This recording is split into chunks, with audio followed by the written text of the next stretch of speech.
Hey guys, I'm Kyle with Rhino. In this video, I want to tell you what you use a tripod for, what kinds there are, and which one you should buy. All right, before we get started, we love Manfrotto Tripods, ball heads, fluid heads. They don't pay us to promote their gear. We just love it.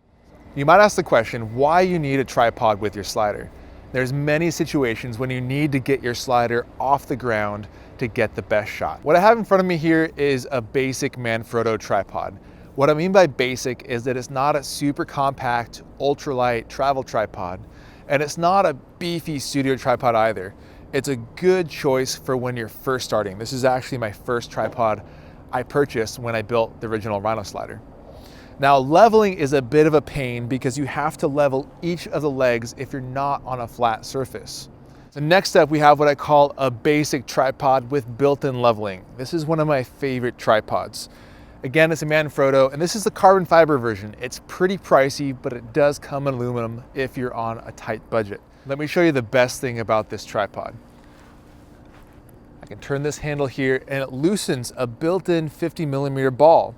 So if I want to get a slider shot at an angle, which I do on a regular basis, I can level my camera here and pull off a really sweet looking shot. Now, the built-in ball isn't just for cool looking shots, it also levels your slider.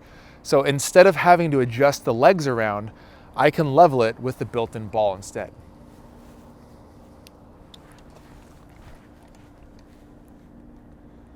That looks about good. All right, so the next type of tripod is what I call a heavy duty with a built-in ball. Now this is a 75mm ball tripod. And what's really nice about it is that I have the same feature that I had before. So I can level it and I don't have to adjust the legs. Now this tripod is about twice as heavy as my carbon fiber one, but it also holds about twice as much weight. It also doesn't have a spreader in between the legs, so it makes setup a lot faster. Tripod is great for when I have a heavier camera setup. So if I am shooting with anything like a Blackmagic or a Red, it'll make sure it can support the weight. The next kind of tripod is what I call a super heavy duty tripod, also with built-in leveling. Again, it's a 75mm ball. The main thing that differentiates this from the heavy duty version is it has a built-in spreader at the base. And that keeps the legs from walking when your camera's at one end of the slider and you're applying a lot of weight to it. It's more stable. It comes at a cost though, because it's a pain to set up. On each leg of the spreaders, you have to unlock a feature to spread the legs out. I don't like it. I'm all about workflow and speed. This stays in my gear room most of the time. The last kind of tripod setup is where you mount each end of the slider with its own individual tripod. Now, you need to do this on a lot of our 42-inch models unless you're using a super heavy duty tripod. But the best way to do it is you use a tripod that has a built-in ball mount.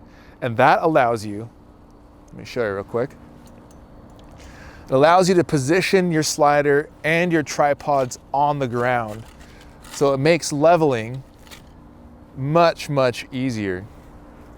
If you try to do this without ball heads, especially on gravel or any unlevel surface, it's not going to be worth your time and takes way too long to set up. So that's our best recommendation. If you're using a 42-inch Pro slider, I'd use beefier tripods than this. If you have any questions at all about tripod setups, slider setups, or anything else, please reach out to us at support@rhinocg.com. Thanks for watching.